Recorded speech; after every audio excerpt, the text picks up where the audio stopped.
It's the end of the day with Ray. Hello, my friends. Well, today it's time for part 2 of the Ninestar story. We all know the story. Department of Homeland Security, DHS, bans Ninestar and 8 of its subsidiaries from bringing products into the U.S. supply chain. Ladies and gentlemen, the story broke on Friday. But we haven't heard anything about this story from our industry's media analyst. There is one gentleman that has a blog out there that's been all over this story for a long time. I'm going to share that blog and some information about that gentleman in a second. But where's our industry been with this story? Lexmark had a big meeting in Lexington, Kentucky last week. I saw their CEO and president standing on stage describing where he was as the old factory where they made typewriters and they used to make fusers right here where we're all gathered. I saw an executive being recorded in an old historic courthouse. I guess it was part of the tour. And the gentleman said, "This is the very first courthouse where we sued a remanufacturer." Of course, the audience laughed. They thought that was funny. What I think's funny about that is now Lexmark is owned by the world's largest remanufacturer and the world's largest company that produces clone toner. Think of the irony of that. Lexmark issued a response to the story, and that response came out yesterday. I read the response and I was completely disturbed by what I read. I'm going to pull the response up here on the board. We're going to go through this thing sentence by sentence. But ladies and gentlemen, today's episode is really for the board of directors of Lexmark, because I don't believe you can have it both ways. If you want to gaslight the realities around your ownership and around your relationship with Ninestar, that's one thing. But on the website at Lexmark, it says that the board of directors have total autonomy to govern that company. There is no outside influence in your ability to govern the company. So I'm going to challenge the board of directors at Lexmark to govern the company. I'm going to ask the board at Lexmark some specific questions. I'm going to ask the board at Lexmark some specific tasks to do. The questions and the tasks are not illegal. They're not immoral, and they're not unethical. And if the board of directors at Lexmark has total autonomy, they should easily be able to perform the task and answer the questions. So please, if you're a board member of Lexmark and you're watching today's episode, stick with me. Ladies and gentlemen, the first thing I want to do is I want to talk about the story itself. It's not made up. I know our industry, they like to look at stuff and think about how it couldn't be true because they're always hoping that anything that's bad news is all made up. But this isn't made up. When I did my episode on Friday, I took it right off the Homeland Security website. DHS to ban imports from 2 additional PRC-based companies as part of its enforcement of the Uyghur Enforcement Labor Protection Act. Serious stuff. The Wall Street Journal published an article. Look at the headline. U.S. puts Chinese company with Kentucky ties on forced labor ban list. Who wants to be on a list or even associated with this list? Nobody. And just because our industry's media analysts aren't talking about it doesn't mean it's not true. Because here's the deal, ladies and gentlemen. I believe the Wall Street Journal will be all over this story. I believe the Bloomberg News, any news outlet, you name your flavor, they're all over this. And the scrutiny on our industry, as I've been talking about over the last couple of years, is really going to start ramping up. Not only on its financial situations, but also on its relationship situations, especially the industry's relationship as it relates to the Chinese Communist Party. I want to do a big shout out, and I want us all to applaud a gentleman named Herb Milner. Herb Milner is the owner of Toner News. He's got a blog out there, and his blog can be a little bombastic, I'll admit. But I have to tell you something, ladies and gentlemen. Jim's been on the fight. He's been publishing and he's been fighting. He wants answers. He's been really upfront about the Chinese Communist Party and its relationships with our industry. He's been all over this for a long time. Actually, a lot of folks call him Jimmy. And Jimmy, I'm going to tell you here today that you inspired me to dig a little bit deeper into Lexmark, to dig a little bit deeper into Ninestar. You're the one that inspired me to do it. So I thank you for that. And ladies and gentlemen, just because the news is bad or disturbing doesn't mean it's not worthy news that we should investigate a little bit further. If we don't like Jimmy's style, that's fantastic. If you don't like the end of the day with Ray's style, that's fantastic. But do your own research. Do your own investigating. Don't you owe it to yourself? Don't you owe it to your customers? End of the day with Ray, I've done a lot of stuff on this, ladies and gentlemen. The geopolitics of our industry, the pressures of geopolitics, I've been talking about it for a long time. The day's come. It's no more talking about it. It's here.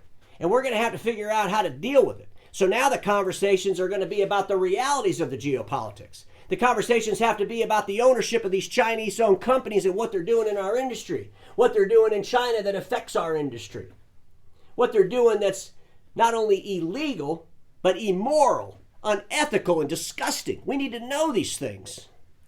And the free world is going to pursue that knowledge, I assure you. I want to read this response from Lexmark, and as I read this, I'm going to share some thoughts. A foundational element of Lexmark is our values. One of those values is integrity and our ability to communicate transparently in all our interactions.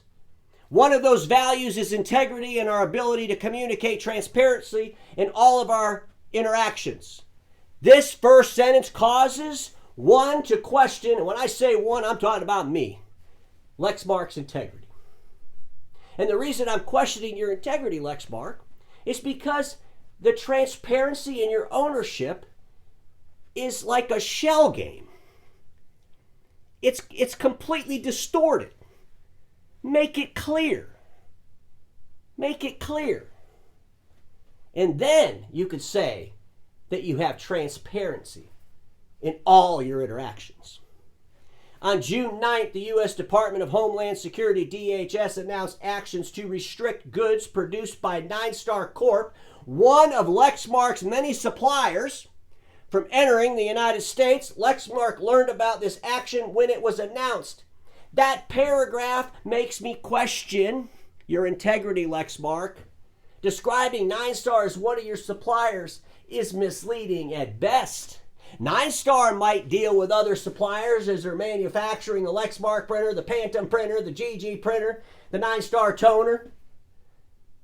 But at the end of the day, Lexmark, really? You want the world to believe that you have all these other suppliers? One of the questions I ask of the board is to list all the suppliers that Lexmark deals with us and put that list on the Lexmark website.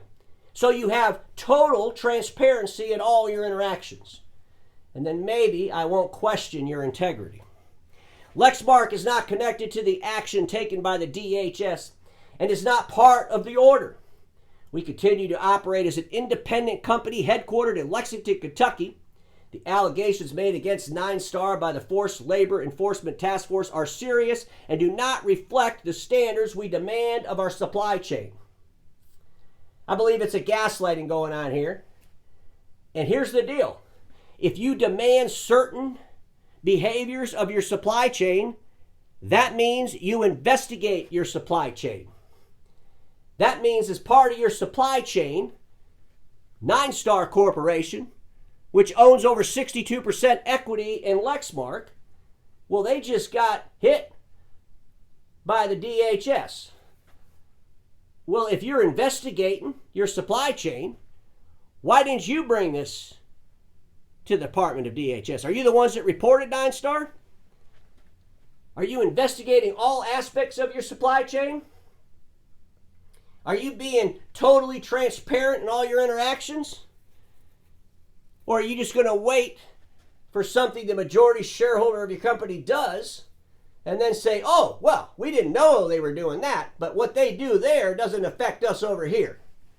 Holy crap. Could you imagine when everything went down at Wells Fargo, and they did some pretty bad things, right, at Wells Fargo? Nothing near as bad as using slave labor to build equipment, but they did some bad things over there at Wells Fargo. Could you imagine the defense this? Well, on that side of the building, that's where all that happened. On this side of the building, we were really good and ethical. It affected all of Wells Fargo. Just like what Ninestar does affects all of its subsidiaries, especially if those subsidiaries brag about how they have autonomy and they can govern themselves. As part of that autonomy and the governing of themselves, you would think they would have resources to investigate the entire supply chain of their owners, or their majority shareholders, or their investors, or whatever the hell Lexmark wants to call Ninestar. We have taken immediate action to stop shipments from Ninestar and its affected subsidiaries to the U.S. and are replacing them as a supplier. This is another misleading statement. Replacing them as a supplier. They're the largest shareholder of Lexmark, is Ninestar. You're replacing them as a supplier. Exactly how? What are you replacing? I mean, list that out. Another question for the board. There's nothing illegal, immoral, or unethical about the question. If you're replacing Ninestar as a supplier, tell us all the things you're buying from Ninestar that you have to replace. And then tell us why you have to replace those things. Were those things part of the ban? And if they're part of the ban, why in the world didn't you find that out before as part of investigating your supply chain to make sure your supply chain abided by all the rules? You can't have it both ways, Lexmark. Because we are a global manufacturer that utilizes multi-source strategy and regional manufacturing facilities, only a small portion of our manufacturing comes from Ninestar and its subsidiaries.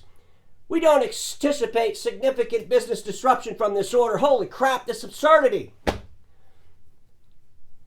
Ladies and gentlemen, what do you do at Lexmark that does not come from Ninestar or any of its subsidiaries? Can you put that on your website, Board of Directors at Lexmark?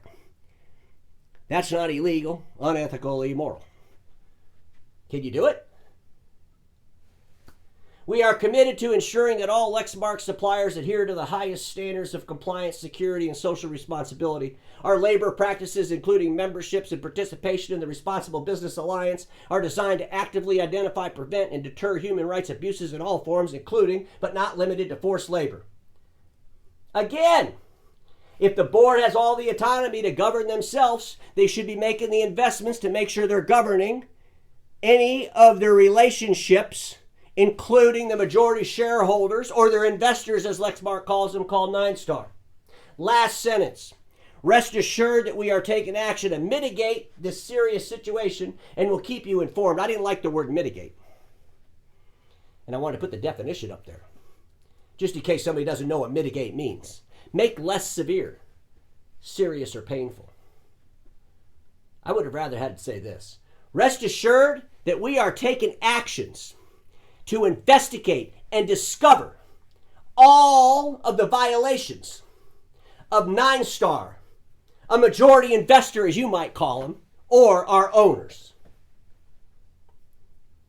Mitigate sounds like you're going to try to figure out how to gaslight the situation a little bit more.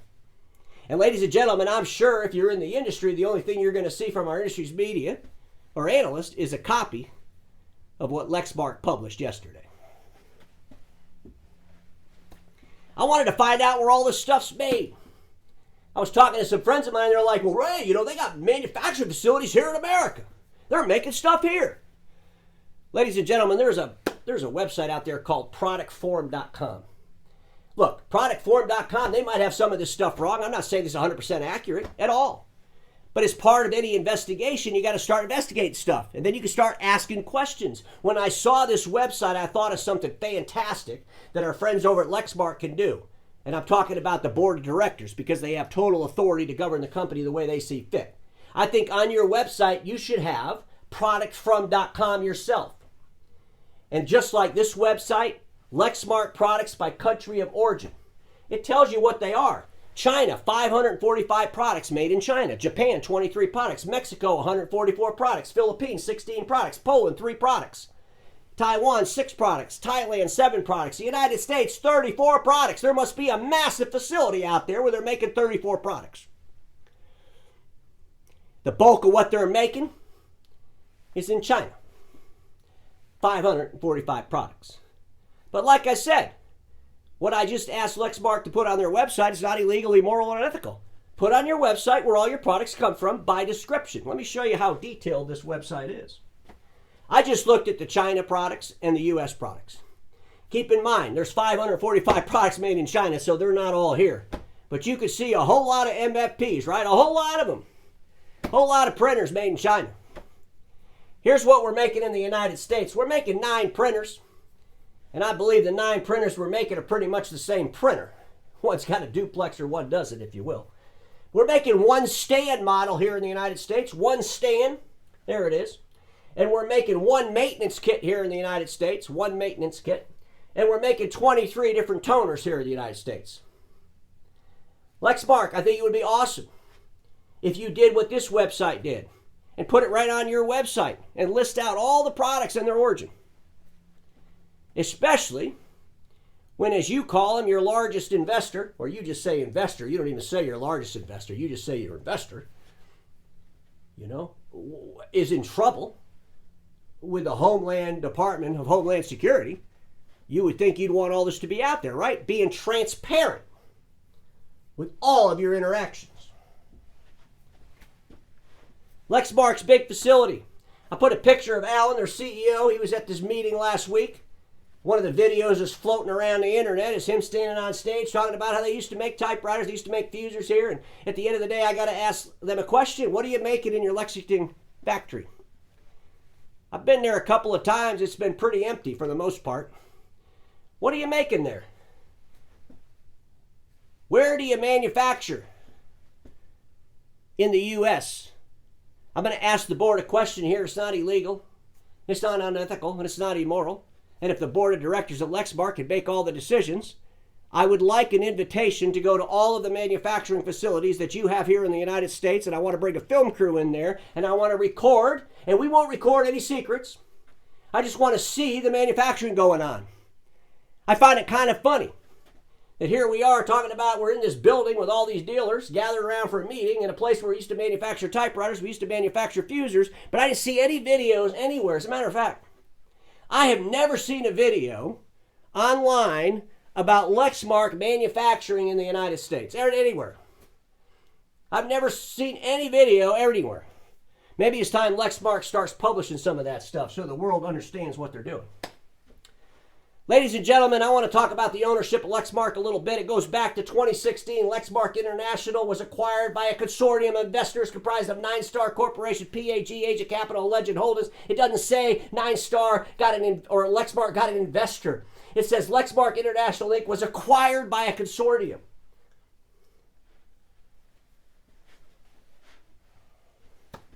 There's a company called Zuhan Seed Printing Technology Company Limited, which is the majority owner, makes all the decisions for Ninestar. If you go to their website, they talk about the 2016 acquisition. They're all excited about it. This company basically has Ninestar and Sailner. Those are their 2 entities. And they make the decisions about those 2 entities. And the decisions that are made about those 2 entities are mainly made by 3 gentlemen. It says it all over the consolidated report. Speaking of the consolidated financials, here's the auditing firm that audits the financials. This section here, they kind of give their little opinion of the financials. I just wanted to share this a little bit with you because, again, it uses the word acquired. It doesn't use the word invest. The book balance and the net balance of goodwill as of December 31st, 2021, with no impairment provisions, the composition of goodwill was mainly for the acquisition of Lexmark International Inc. in 2016.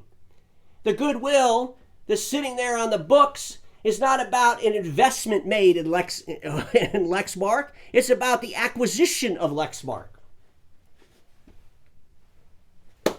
Let me share this slide with you. Ladies and gentlemen, Ninestar Holdings Company Limited USD asset package was at 51.18% ownership. Now it's at 63.04%. This information over here is about a put that was in place. In 2016, there was a put in place. Some of the put was exercised, it looks like, because their shares went up. Now, Ninestar Holdings Limited owns 63.04% of the company. Let's dig a little bit deeper. If you go to the consolidated financial report of Ninestar, it lists all their subsidiaries. I blew up the ones that have to do with Lexmark. Ladies and gentlemen, if Lexmark wants to be completely transparent about all of its interactions, put on your website detailed information about your relationship with Ninestar. It shouldn't be a little paragraph, there are investors. It should be like a whole page, a spreadsheet. Share all of these subsidiaries, exactly what relationship these subsidiaries have with Ninestar. Because it looks on this report, when you look at the subsidiaries, Ninestar Holding Company Limited, Lexmark Holding 1, Ninestar Group Limited, Lexmark Holding 2, Lexmark International 2, LLC, and all its subsidiaries, Lexmark International, Ninestar Electric Company Limited, Lexmark HK. This is off of the consolidated financial report. It's not made up. But it's awful damn confusing, isn't it? It's easy to put on the website of Lexmark, we have a board that has total autonomy to do whatever we need to do to govern the company. I'm going to hold you to that. I found this on the website of Lexmark, and I found this section over here in the consolidated financials. This is talking about how they deal with inventory. And I started thinking to myself, what about the inventories that are used from the subsidiaries of Ninestar into other subsidiaries of Ninestar? How do we manage all of that? Wouldn't that be all part of the supply chain? What components do the Lexmark subsidiaries purchase from other Ninestar subsidiaries? And are any of those subsidiaries banned by the DHS? Don't just try to say we're going to replace them. Tell us who you've been buying from now inside those other subsidiaries. You talk about you want supply chain transparency, so do we. So it's not illegal, unethical, or immoral for the board of directors to force Lexmark to put on their website the entire detail of their supply chain. Why can't they do that? They should do that. They talk about human rights and labor. I think it's important that on your website you share all the Ninestar subsidiaries that are part of this ban. You don't just say that we're not part of it. You should share all those that are part of it and take the responsibility that you were part of Ninestar.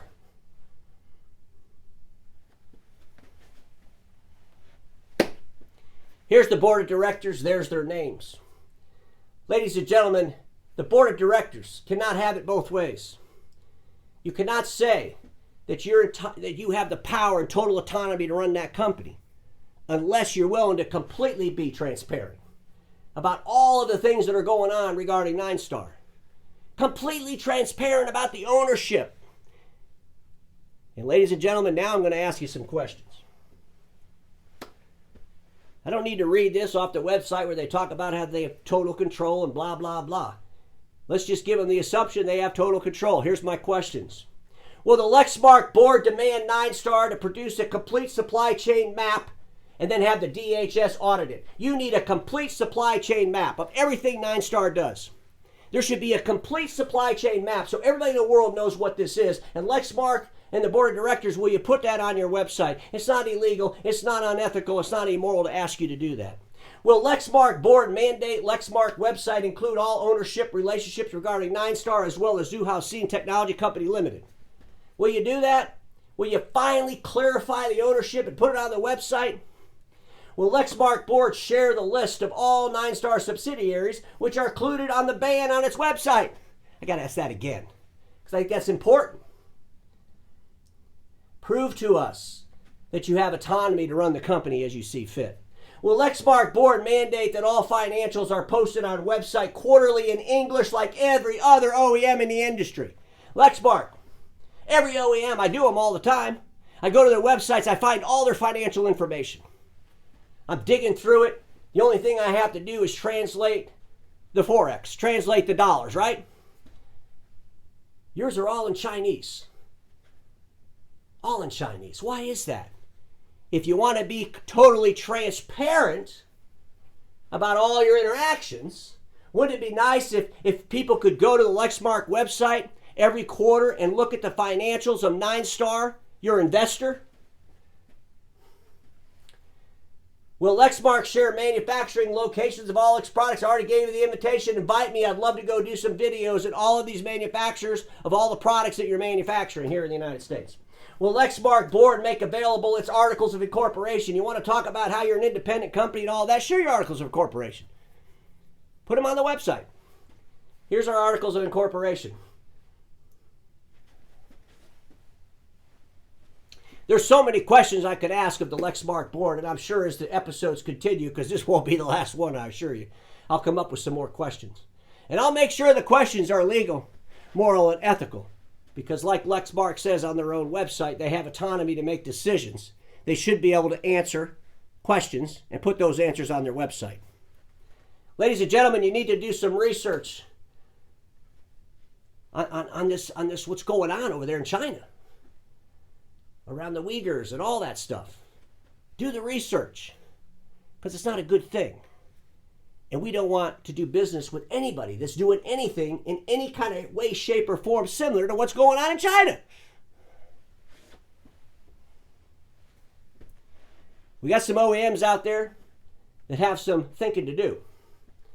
And I'm going to share some of my thoughts around that right now. Ricoh A4 color work from home units based on Lexmark engines. What's your stance on this? Where's your statement? Sharp, both Soho and a 9A4 product line. What's your stand on this Sharp? Toshiba eStudio 409. Xerox rebrands Lexmark hardware, sells their toner. All OEMs should clearly define all Lexmark, Ninestar, or any subsidiaries tied to either Zuhasine Print Technology Company and its owners.